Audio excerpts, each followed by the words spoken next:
Welcome to Tutor Boot, where each week I'm joined by thought leaders to talk about news related to the world of work. We toot what we like and we boot what we don't like. I'm your host, Stacey Nordwall, and I'm a world of work nerd with about 20 years experience in HR and ops, mostly building people functions from the ground up at early stage tech companies.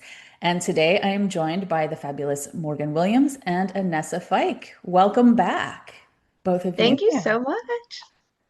Morgan, for those who don't know you or haven't heard your previous time on Tutor Boot, can you tell people a little bit about yourself? Yes, I'm the founder and CEO of Peak HR, a training cohort with fractional, project-based, and consulting services. I am based in New York and a progressive thought leader. Yes, I fabulous. love that. I And love how succinct yours is, Morgan. Mine is like, let me try to be short, and then I just keep going. Art Woo. of Brevity, I've been reading. Right, right. I love that. My goodness. And Uh-huh. Anessa, welcome back to you as well. And for those who have not previously heard you on the show, could you tell them a bit about yourself? Yes. Gosh, I've been doing fractional HR for the last 12 years. And before that, fell into the HR industry. I've had experience across many, many industries, pretty much every industry except for oil and gas. And I've been a fractional people leader across 125, more than 125 organizations in 33 countries. And yeah, I'm excited to be here today to talk about this Yeah. topic. Yeah, I'm so grateful that you're both joining today, and I'm excited to have this conversation. We had a conversation after seeing the proclamation about the H-1B visa on September 19th, about the restrictions. And basically, after that, I said, okay, we need to do a pod because I felt like the two of you were just like, and this, and this, and this. And I'm like, okay, yes, we need to talk about this. And for me, when I first kind of started reading through the proclamation, it's hard for me to even kind of take anything from it because it just felt like an airing of grievances. You know, it did not feel like an official presidential document. So my first impression was, okay, I've helped hire folks on H-1Bs and other visas at prior orgs. This is not representative of what my experience has been at all. And one of the things that I got from our conversation is that, yes, it's incendiary. It does not read like an official document, but it does tap into concerns that people have about the impact of these visas, particularly at larger organizations. So I wanted to dig into all of that because I don't think this is something that a lot of people really understand very well. And clearly from the conversation, I was like, okay, they know exactly what's up. They can explain this to people. So one of the things I want to do just before we dig in is I want to set some context on what an H-1B visa is and what the process is for those who aren't familiar with it. The H-1B is a work visa that requires at least a bachelor's degree or specialized knowledge. It's used heavily by tech and other consulting firms to bring in skilled workers from abroad. What's special about this visa is that it allows for dual intent, which means that people can apply for a green card while they're on it, which isn't true for as many other visas. But it's tied to the sponsoring employer. So that means that changing jobs is not easy. Companies are supposed to prove that they'll pay fair wages, and then the worker enters a lottery to get the visa. Demand far exceeds the cap, so the process is very competitive, and it's also expensive. So under the proclamation, companies that want to hire H-1B workers will, going forward, have to pay an extra $100,000 fee per worker. The administration says it's meant to protect U.S. workers and make sure companies aren't undercutting wages, but critics argue it will shut out smaller firms and global talent that fuels innovation. It's also significant because he's using a presidential proclamation. And this is something I had to look up because I was like, why is one thing a proclamation, but one thing is an executive order? So the presidential proclamation means that it's under immigration law rather than legislation, which is similar to what he did with the travel ban. So that limits people who can enter the country for work. And then relatedly, this is why I was looking up executive orders. He also created an executive order that is directing the creation of a gold card visa. So, which is basically if you pay the government either $1 million personally or $2 million through a company, you can qualify for an expedited immigration process. And interestingly and unusually, this is overseen by the Secretary of Commerce and not the USCIS. So that's kind of the broad background to all of that. Wild times. Yeah. Wild times. We are living in wild times. Yeah. So one of the things that I think struck me in the conversation that we were having previously was that you both pointed out, oh, we've seen this before. This is in a repeat of the same kind of thing that happened in 2016. So I wanted to start there, just to have y'all tell me about, what your experience was then, and if anything, what, if anything, seems different to you this time around. Morgan, you want to kick us off? Ooh, do Ooh. I? So, what happened the first term, and which we saw before, was this creating this hastiness about you need to get back ASAP. And that's what we saw. And to be very transparent, I had a conversation with a lot of people before saying that's actually once the election had happened this time, what I have been preparing myself for, because that was the quickest changes for a lot of things that we had ever seen. And that was really why being in HR was probably the hardest time, was because we're not used to, we talk about these changes, they go through, they don't even pass, there's a lot more time. This were a lot of 24-hour types of changes, 72 hours. And at that time, I was in the consulting business. We had people in different countries. So they have apartments out there.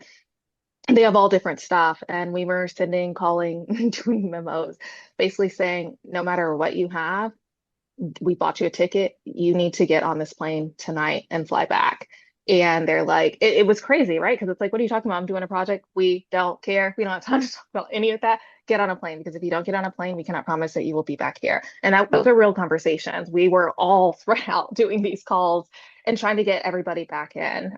It was to the point, I'm not sure if a lot of people remember, but this was also when the Big Four actually came together. We compete against each other, but we all came together because we all have consultants everywhere, all throughout the country, that we were spending millions of dollars buying plane tickets.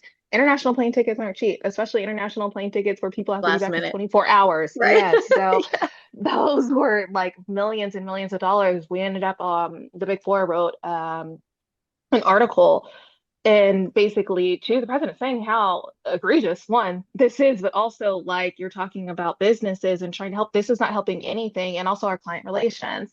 And so then it was changed after we got everybody back over here. It was changed.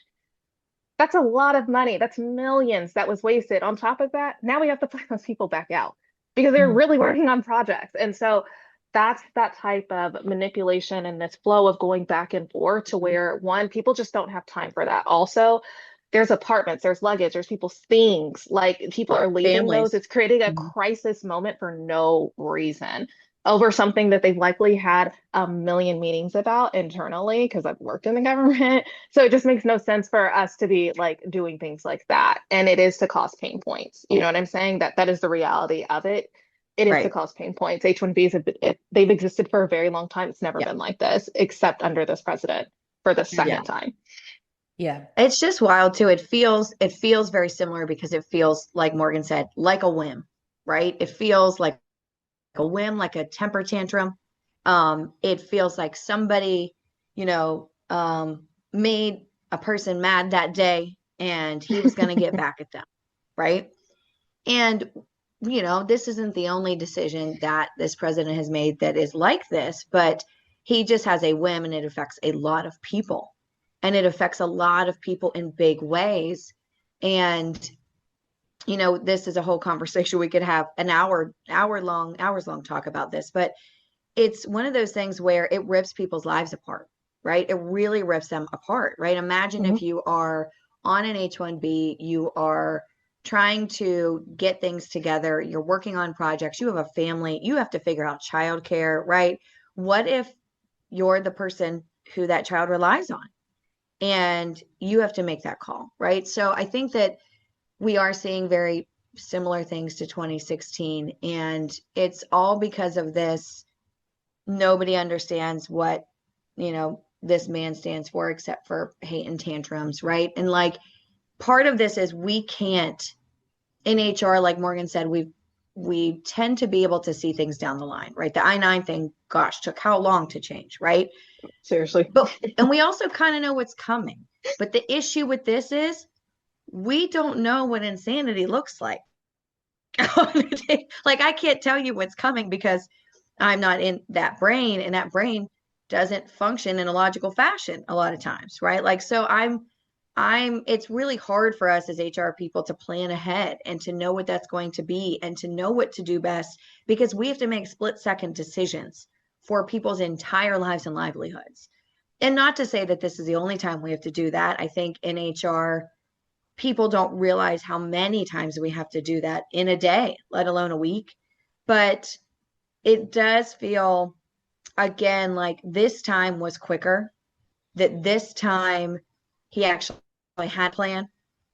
I don't think he had a plan last time. I think that he No, I was don't either. surprised he won. Yeah. And I think this time he was like, well, I got it planned out, right? Like I could do this. And I think he especially came back, vengeful because he lost to Biden and then had to come back, right? So like there's an extra layer of like revenge almost. Mhm. And we know what this looks like, right? He has taken it out on everyone that doesn't look like him. So um, it is, I was unsurprised, if that makes sense, right? I was unsurprised by it, but it's still a lot of back and forth, and it's Mhm. still, we can't do anything until you make this egregious statement, and then we have to go and run around, and figure things out. But it just causes a whole lot of spiraling and chaos, and I think that's kind of the name of his game. So, Yeah, I mean, to your point, you can expect something, as we often do. You can plan for it, but that doesn't mean it's still not a crisis mode moment, because when it happens, especially for something like this, I saw the same. It seemed like it ended up again kind of being a panic that was unnecessary, because I saw Mhm. that people were flying people back again, get back on the planes immediately. yep, And then it was like, oh no, we actually just didn't write a clear document. And this isn't for, but it didn't, the changes they were going to make, they said, oh, actually, we'll clarify this. These are changes going forward. right, But the problem is, because of the kind of volatility in the Mhm. actions, you can't assume right. assume good We intent, can as never, people never so assume good often intent. like to Yeah. do. Yeah, Yes. exactly. It's too much at stake. I mean, kind of Right. like what, Anessa was saying, that it's too much at stake. These are people's livelihoods. And I think the other thing people don't realize, if they have a house there, you may not be able to get back to sell your house. Right. I've seen people have to leave because they either got, laid off or whatever the case may be, and they couldn't even sell their house Right. because they can't get back in the country. So like there's real stipulations. Of course, people are going to get onto those planes. Of course, people are going to pay the money to go ahead and do the things they need to do to keep these people safe, and to do the best that they can. But it's out of that, it causes a lot. Also, this was like we were getting notices Friday night, and very Right. similar. Again, Right. who answers the phone for their employer on the Right. weekend? So it creates this other thing of you're not expecting this call. And also, who even are you? Like, we often don't have to interact with them Yes. once they're in these other countries. They're doing other things out there because, like, they're going through the typical, lottery process or whatever the case may be. So they're not even expecting a call.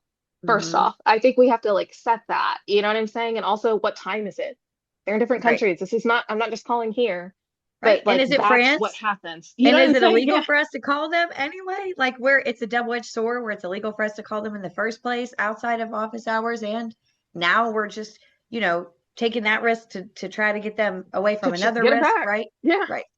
And like that's what it is. It's this constant evaluating what is Risk. the bigger Right. risk. Yeah. Yeah.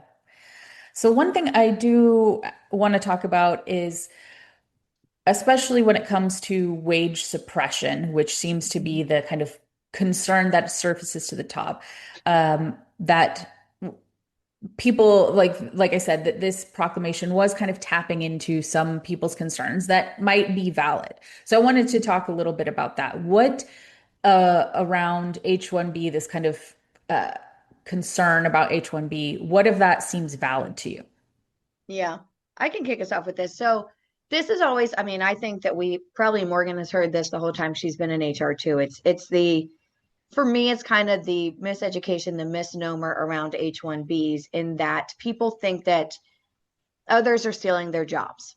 Okay. Mhm. Right. That's like a common misnomer. And I think that that's where a lot of the wage suppression talk comes from and stems from, right? Is this fear Mhm. that someone else from another country is stealing my job, right? Like the whole campaign. I mean, there was a whole campaign around it. So first of all, it's not that, right? The entire process itself is mandated in such a way that HR people whoever's recruiting for that role, we have to go through a process where we have to look at a certain number of other candidates, US citizens, and compare it and make it so like we have to show that that candidate that is getting the H-1B is overly qualified, has a special skill that none of the other ones have, right? It has to be a marginal difference. And so if it is not a marginal difference, it will not be approved.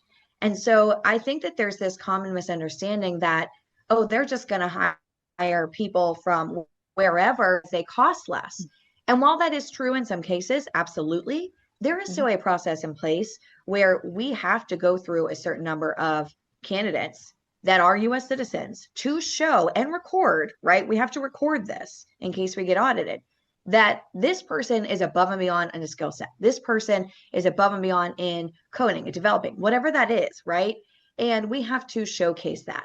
And that is that specialized skill, that is that, degree, that is that piece. Now, where a lot of, on the other side of this, where a lot of tech companies have not done this well is when their recruiting teams were not informed to do this process well, right?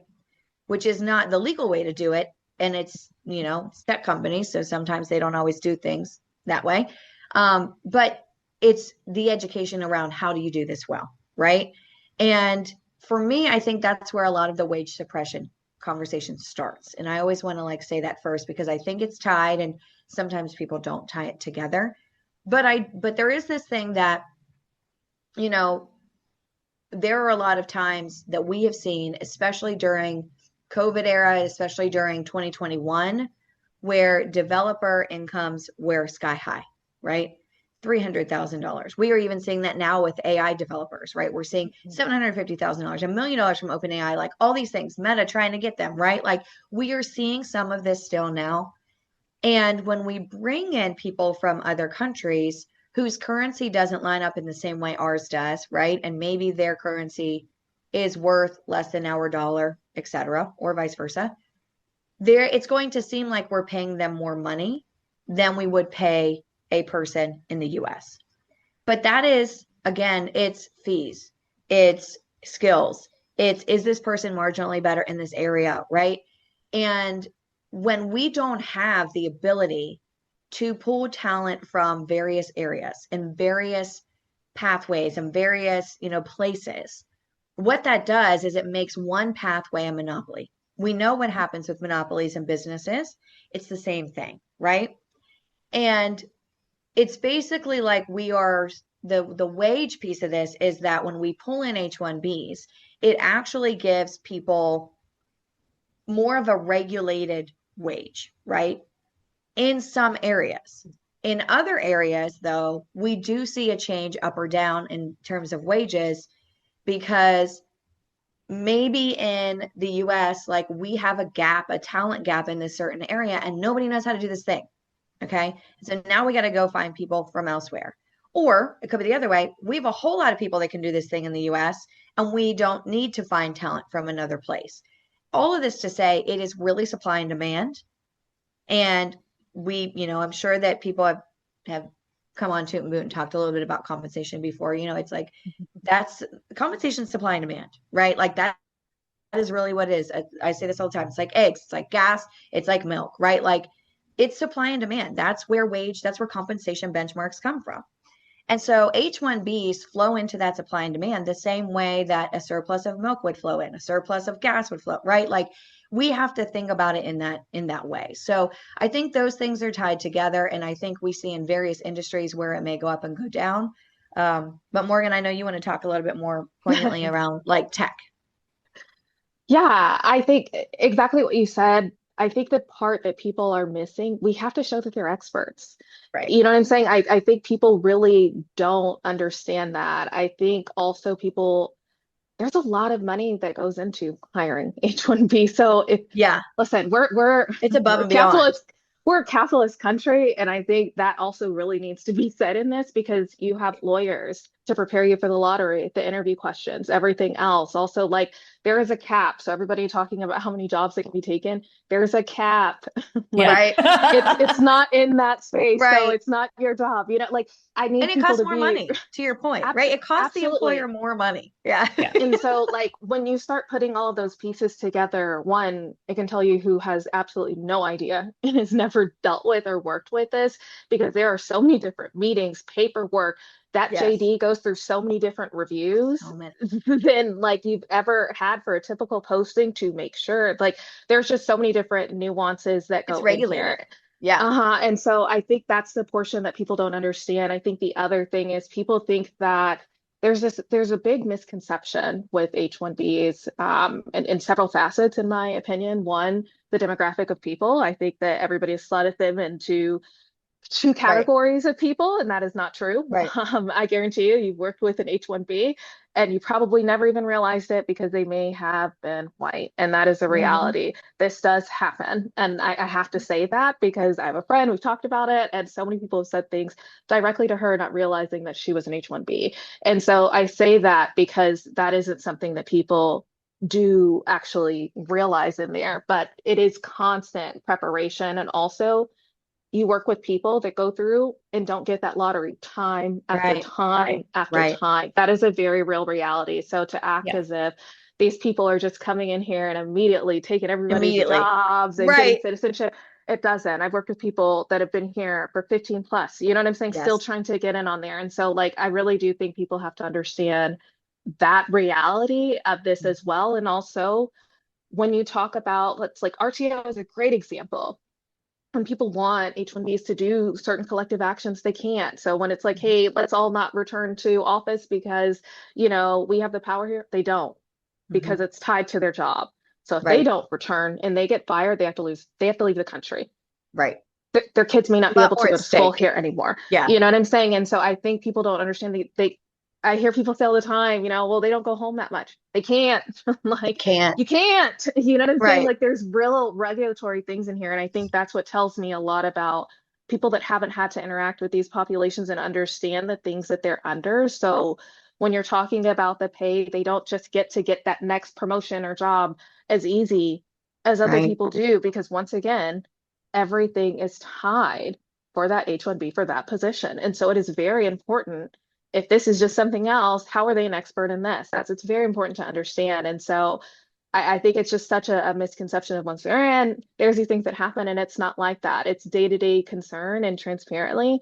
I have had to unfortunately lay people off on an H-1B visa and have real conversations about Right. if you don't leave, you know what I'm saying? Like I'm here for you and I want to help you as much as I can. But the reality is you can get yourself in a lot of trouble if you stay here. Those are hard Yeah. conversations that I've realized like throughout this, most people have never had before, and they're But heartbreaking.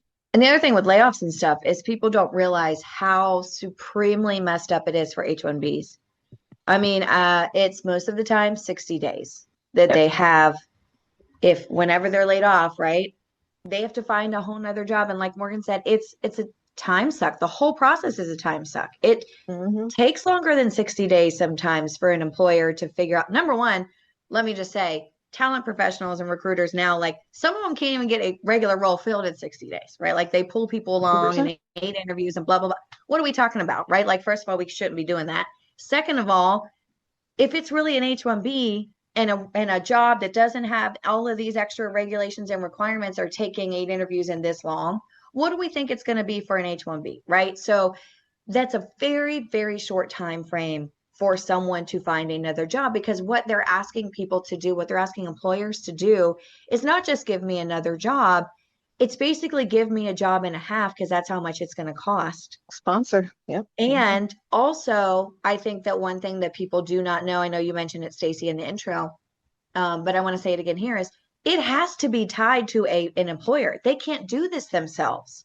Yep. They cannot do this themselves. They have to have an employer. And so for someone to go out and say, like, give me a job and a half and do it in 60 days, right? And I promise you I'm better than all these people, but you're going to have to pay more. That is a very tall ask. And it is Right. Because at the same, very tough.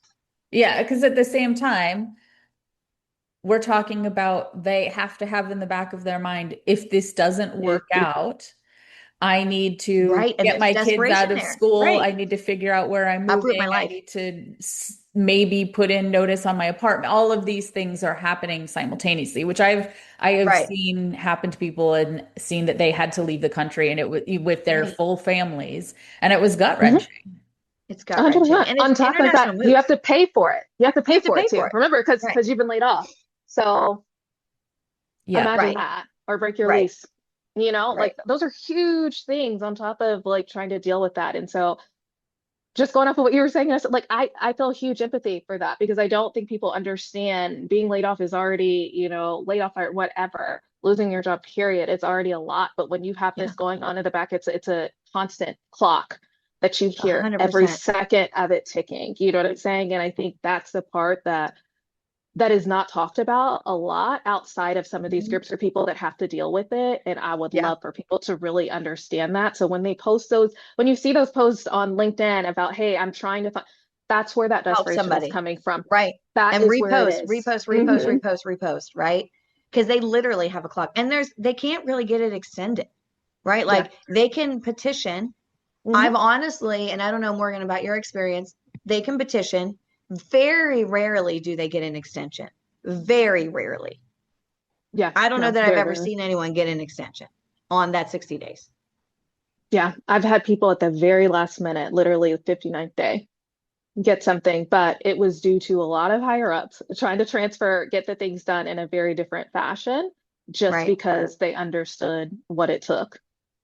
And I would say from an HR perspective, what I always say when I'm in organizations, and Morgan, you probably do this too, is if we are doing a layoff, if we are going through this, if we are letting anyone go with H-1B, right? We are going to extend the date that they're laid off because we're going to give them a running start. We are going to give them a softer landing if we can, right? Not only are we going to go try to find them another job, right? And somewhere to land, but we're also going to say, hey, let's say it's October 14th, like today, right? We're going to go out and we're going to say, you're actually not going to be laid off until January 1st. So that gives you all Some through time. that, right? All through that time, plus your 60 days, because we know how hard that is, right? And I think that that's a responsibility on an HR leader to do that as well, because that HR leader needs to be the advocate for them to say, no, we can't just let these people go. Like we have to give them a runway, right? So I think that part of it is really important too, is that and I think like what we're trying to stress is if you are an HR leader and you have never done this before and it comes across your desk, do not try to do this yourself. Ask for help, Absolutely not. ask for people who have done this, like, because you are not just messing up a piece of paper in somebody's paperwork. It is literally messing up someone's life, right? And so just ask for help is what I would say. If you've never done it, ask for help before you do it. The pace of change in the world of business is fast, and that drives incredible complexity for the world of human resources. Welcome to the HR Data Labs podcast, a series of conversations with experts inside and outside the world of HR on how to innovate, measure, and evolve our practices. Our goal is to help provide you with practical examples of how HR has to change to meet the complexity of the business environment. Every week, we'll talk to new and different voices on all aspects of HR. And at times, we'll get irreverent. Silly even. And sometimes geek out on the data and technology that underlie the processes that drive the world of HR. But the conversations are always insightful and fun. So please, enjoy the HR Data Labs podcast. Absolutely. One of the things I want to kind of circle back to the proclamation, because I think this is something we've touched on but not fully talked about, is that one of the things the proclamation was directing was for there to be kind of a reassessment on prevailing wages and prioritization for H-1B visas. So I would like if you could kind of explain to folks what does that mean in terms of, and what impact does that have, or what impact do you think they think that's going to have on wages for American workers? Morgan, you want to kick us off? I know you're like, I mean, to be This is a honest, topic I know you want to talk about. Yeah. to be honest, it's like I don't know, like because I think there's so many people that are misinformed that they Yeah. have no idea one already how much these lawyers cost, how much this like even your bonuses, even your stocks, every like it's these packages can look very different.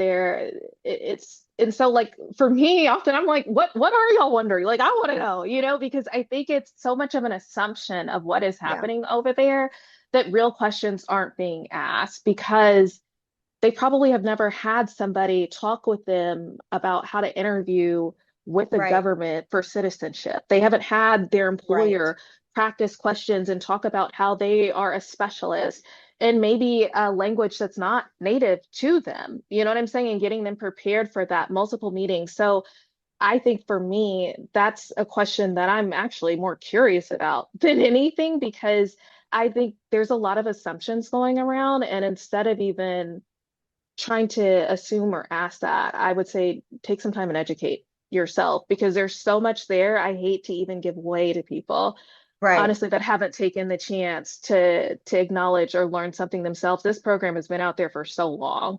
Like it's not new. There's different things about it that happen and change law, change everything else. So like I think that's the thing that I would be curious more than anything about Right. is to take that time. Like you have to step up and do some stuff yourself. And also like there's a lot of people that are so loud right now that have never touched H-1B paperwork. If you Right. haven't, please step aside. You can have a question or an opinion, but Right. like putting it out there as if it's truth or saying this and that and you've never done it, the Right. ignorance is loud. You don't have to say anything. Like that's the Right. one thing I always tell people, like the Yes. choice. You know what I'm saying? Like you don't have to say anything on that. And I think that's where so much of that's why we're spending time on this right now, because so Right. many of those people were being so loud, talking about things that they And didn't wrong know things. Right. about. Yeah, they Right. didn't know Right. about. And so it caused us to start saying different things. It caused us to talk about what's really happening or to put articles out there because people have no idea.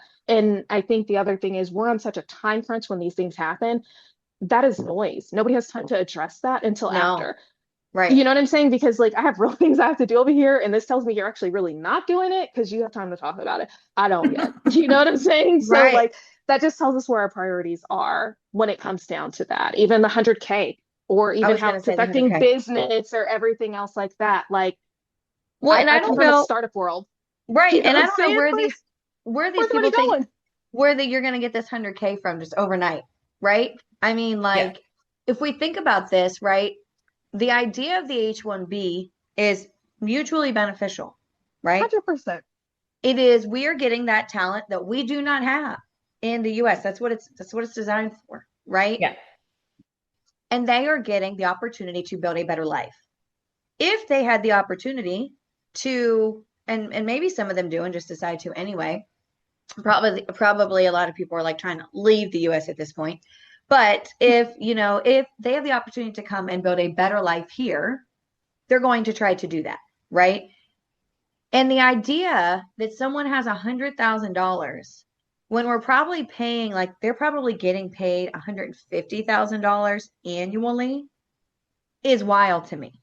Yeah. I'm like, is this monopoly money to you? Because you don't have an idea of what is actually happening, right? In real life, in the streets, like what's happening, right? And so for me, it's just, again, it's this like tantrum, it's this whim, it's this weird thing that I'm like, why $100,000? You just want to make money? Just like this gold card situation, oh, the government is now a business to you, right? Like Mhm. we all know this, we've seen this, it's the reason that insider trading is now being talked about with the president, right? Like all that stuff, right? Okay, understandably, you're now treating this as a business. And so it is a wild time because these people, much like the people saying that they don't like it, very few of them probably had indigenous ancestors that were here before anyone colonized them, right? So they came to this country for a better life, probably at some point, right? Or were dragged here, right? So it's one of those things where it's like a lot of people saying, I don't like this, taking my jobs. I'm like, well, where did your ancestors come from? Did they come here for a better life? Okay, cool. Could they have paid $100,000 or whatever it was at that time equally? Probably not, right?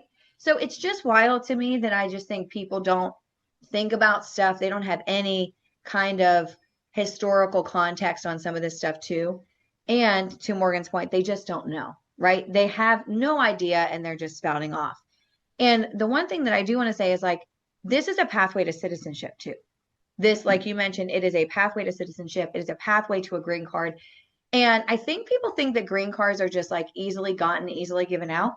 No, it is a hard fought thing with a lot of legal fees. Yeah. Lots. It costs a lot of money to get a green card. And a lot of time. A lot of time. A lot of, hey, I lost this document. Can you send me the same document that you sent me 20 times? A lot of that, right? Yep. And I've had friends go through it. I've had friends go through H-1B. Like when you understand the other side of this piece, you no longer question any of this because the amount of time, the amount of money, the amount of emotional distress that you go through on the other side of this as an H-1B holder, trying to get a green card, etc., is not low. None of that is low, right? And so it is a big ask for them to come and want to do something in our country that, by the way, is filling a talent gap that we have, right? That's the idea of it. And so I think it's just like for a lot of people, it may feel like, illogically so, but it may feel like it's a handout, right? Just giving these people these things. It's not at all. Definitely not. Yeah. So I always want to say that too. Yeah. Yeah, it's and I think this is why, when I first read it, I was like, hold up, what is this about? Because I have, I have helped people through at small, early stage tech startups, all kinds of different visas, H-1B just being one. Right. But thinking back to all of the paperwork I did and all of the things, all the places I had to list the job and all the documentation I had to do and all of that stuff, and looking at this and thinking like, where is this coming from? Because that is so inconsistent with what I know to be the process. And then also I want to talk about this 100K fee some more, thinking about that, because at these early stage tech startups, we're paying people, a good wage, the same wage that we were paying other engineers. If we had, and, not being able to get the specific talent that we needed, that's why we're bringing someone on an H-1B, but then to pay 100K on top of that, we just wouldn't be able to fill that role. And I think that, a lot of it, and I understand, a lot of it is maybe this is targeted at much bigger organizations and consulting firms and tech companies. But the reality is there are so many smaller organizations that are using this to bring in talent they need. And now what happens? What happens if they're trying to collect 100K on top of everything? It's the price of two people. Right. Yeah. And I think, the one thing too is like we saw the beginning of this even with starting with the international students. I don't think people understood that like we became the STEM hub because of our visas and allowing people to come over here, because we did not have that. That is why we have so much proficiency when it comes down to STEM in some of our robotics and technology and different things like that is because of these visa programs. So it's really intriguing to me. That's why we became, nationally known for some of our medical advances, our pharmaceuticals, everything like that, because we were bringing people over. So I think that's the other thing is we like to talk about our wins and successes, but look back on the history of how we got that one. It was through programs like this. You know what I'm saying? Well, and we weren't ranked highly in math or science. Those other countries were. So pull them in. 100%. And so that's what we did. And like, this is where it goes back to work as a trade, right? Like we're doing these things to fill gaps. And so this will not only affect our economy, but our system as a whole. It will affect schools, because when you have certain people that we have skill gaps and we cannot fill them on ourselves and we cannot, pay for them, what does that mean? I mean, we are already seeing the effects of some of these things, you know what I'm saying, that are happening. It will affect hospitals. It will affect schools. It will affect how we ramp up for technology. Everybody likes to talk about, these big startups or Meta and all this stuff. Meta was a startup before. Right. Like, I think that's something people need to understand. A lot of these things that people, Twitter, X, whatever it is these days, like, it was a startup. Like people Yeah. have to understand that's what they needed Where it to get started. there. Yep. So That's how like they when got you here. praise these companies and you do these things and talk about, oh, growth in business, do you understand that these are our future growth? These are our Right. future businesses that we're trying to do with this. And if anybody can afford these fees transparently, it is the Metas. Yeah. It is our smaller businesses that Right. cannot do this at mass effect right now. Yeah. And that is really what we need. You know what I'm saying? Right. That's what keeps our competitiveness. That's what helps us to prevent monopolies, oligarchies, like all of that. You know what I'm saying? That's what comes into here. And this is what is going to really disrupt business research and impact some of those smaller efforts that usually latch on and grow. Right. Yeah, to your point, Meta and some of these other companies 20, 25 years ago, they Right. needed this talent. That's how they got Yes. to where Absolutely. they are now. So Right. what does the next 20 years look like Yeah, we're if shutting off real we, businesses. right. Yeah. And another thing that kind of, I think it was in the back of my mind of all of this was that so many tech leaders were like, okay, let me bring you some presents, Mr. President. Let me ingratiate myself to you. And he was like, don't care, still coming after the H-1B visa program, even though, so many I don't leaders, think he business understands. leaders. I'm Yeah. I'm I'm under the impression that he doesn't understand most things. So I don't know. That's just how I roll. But I mean, I found that interesting that, you know, even with them trying to smooth this over, he still was kind of like, meh, I'm going to do what I want to do, what I've been told. And it's an interesting thing again, because we've said this many times, but this is why politics and the workplace are not separate, correct. right? Those big leaders went to him trying to guarantee certain things for themselves and their businesses, and it didn't happen. And then there's a real world impact because of that. Absolutely. 100%. So, one last thing I want to talk about before we wrap up. What about this gold card? Oh my gosh. I mean, I think we all see it for what it is. I mean, I don't know, it's a way for large companies to buy, you know, jobs and citizenship in a way, right? Like it's or people, right? I think it's his ploy to try to bring in more money to the US because he knows at least I hope he knows that he's just driving the national debt further and further into debt, right? Um, I mean, I don't even know if I believe it has anything to do with money. It's just that it's made so expensive that it's only accessible to certain Certain people. oh, people. 100%. And those certain 100%. people being people that he has, who can pay him to do other things or lobby him for other things. 100%. So, When I think too, it's like one of those things where ugh, in the world, the people, who probably he does not want to come over, have the capacity and the money to come over from other countries. But what's funny to me is that those people don't want to come over here now. They're going to stay where they are because they're like, I don't want to be here. Why would I want to live in this craziness? Right. Like, so I don't really know what his ploy was for this. Like, I just, like, to your point, it doesn't really have that much of effect on an H-1B because the people that an H-1B serves, this is kind of opposite that almost, right? Like Yeah. there may be some who have the ability to do that, but it's not going to be often. And yeah. so it just seems weird to put them together. And I don't know what his goal is with it. But I do think that it was a roadblock, a challenge, a barrier in the way, right? For whatever he could throw out there at the moment in his tantrum. Mm. So that's the only thing I can think about. I think there's a few components on this. I think one, we see a lot of golden visas right now, and I say that as somebody highly seeking one for Portugal. But I Yeah. think that those are things that are going on one right now. And we're hearing more and more about it. But if you look at the countries that have these, it is very particular things that they are asking for in regards to that. So for Portugal, like for instance, they want VCs to help with money, business, and that investment there, it changes, or to put money into their arts programs and different things like that, or to guarantee 10 jobs to people there to help with their businesses and everything else. This is to help to support their GDP very Right. clearly. It's interesting to be the nation that we are with unpaid leave, with all of these different things, offering this, like who is paying all of this for unpaid leave? Like, my God.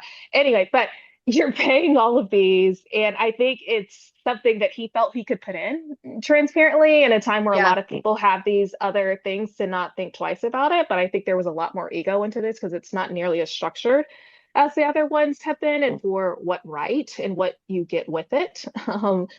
As we can see right now, like look at our our own citizens right now, what's going on here. Right. And then I think the other thing is you can't have a living president on any bill. And I think he wants himself on a lot of different things. I think this is his chance to put his mark on places. You know what I'm saying? And I think that that's, if he could have a Trump bill, I 100% think he would Oh, do yeah. it. You know what I'm saying? And so it's just like, you can't do that as a standing living president. So like I think that those are different things and ways for him to get some of the ego narcissistic components of himself, but also to try to make it seem as if it's running on par with, other places that do have them, but their initiatives are very tied to improving the nation. I don't know where Right. any of this money goes and When who I it was just goes gonna to for say, what. it Yeah. makes me feel like I think a lot of people see him as a good businessman, And and I don't he know is not. why. Have you looked He at his is track not. record? Where, And like, let's how just, many have gone where's this bankrupt? bubble, right? Like, how many times did he declare bankruptcy? Man is not good at business, right? Like, so why do we keep saying that he is? So I don't know. It's just like whatever to me. Because people, they don't research and they don't know, right? Like they ask, Right, they see things. Just because you see things does not mean that it is real. right. You can see a mirage too. That does not mean it's there. And like that is the Well, they best just read the headline and they example. keep it moving, right? Like, which is, yeah, it's the whole thing. But All oh my right. gosh. Well, I want to wrap us up and ask each of you what you are tooting and or booting about these proclamations, Oh, executive orders about immigration. I will start.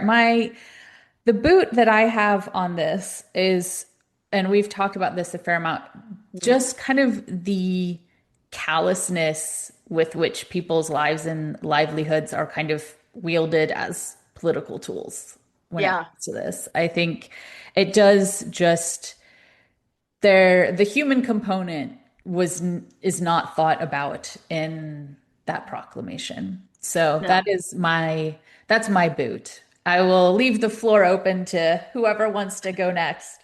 My boot is the whole thing. I just like oh gosh. I mean, my boot is the whole like temper tantrum, right? Okay, so let me just say this really tiny thing. I won't take up a long time, but I think most things that this administration does is based on a deeply rooted insecurity of themselves, and they feel inferior in some way, so they want to make other people feel that way too. And if you look at everything that they do, I think it stems back to that. So, as AOC has been saying, they're deeply, like they're a lot weaker than they appear to be, right? And so for me, it's like that, it's all deeply rooted from an insecurity. And I think that's where I see all this. So I boot the fact that we are having to be the traumatic therapy for a 79-year-old white man. Mm-hmm. Morgan. That's my comment. I think for me, I just boot everybody that was up He there. boots all people. Like, I think, Yeah. okay, let I me just reel boot it in a people. little bit. Let me reel it in a bit. I boot all of these, of the Googles, the Meta, Tesla, all of these people that went up there thinking that Right. you can do all of this in this type of way and following around just being a brown noser. I think that's the Bending best the way knee, that I could right? say Yeah, this.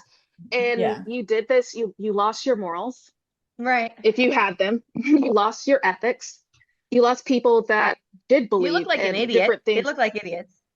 Exactly. And then you did all of this for what? It's hurting your employees, it's hurting your demographic, it's hurting you, Hurting your your business. business, everything else. And it's like, and you did all of this for what? When honestly, I do feel like there was enough to work together to actually change this to make sense instead of Right. working with that person. And so it's like 100%. you did all of that for what? Right. Trust is gone. Like Right. that showed a lot in how you will just go with the win. And so I think that's what I boot, because tech used to be seen very, very differently. Yeah. This Yep. is a 100%. very different like tech that I'm aware of. And that's what I boot because I joined tech. You know what I'm saying? Like, those are one of my Right. first jobs. So I joined tech because of the things that I believed in for that. And so to Yeah. see it in this spot, I boot all of that because that's not any of the tech that I've known. Yep. Yeah. All right. Well, I'm so happy that you two joined today. This is Thank exactly the you. conversation that I wanted to have. And I think it's really hopefully informative to folks who haven't had this kind of behind the scenes to understand what the visa programs really entail, what it really means for the people who are going through them. So I really appreciate you both joining. I want to make sure that you have a little bit of time to tell people where they can follow you, if there's anything you want to, let them know about that's upcoming for you. Morgan, I'll start with you. No pressure. You can find me on LinkedIn. She's like, no pressure. Yeah. You can find me on LinkedIn. It's just Morgan Williams and Peak HR. The website, peakhrlearning.com. And yeah, I'm available and I'm around and very loud. So yeah. Also can find me on LinkedIn. And yeah, also very loud. Often you find all of us on things together as progressive leaders. So yeah, join us. Join us in the comment section. Seriously. Yep. Yeah, that's right. All right. Thanks everyone for joining. Thanks. Bye.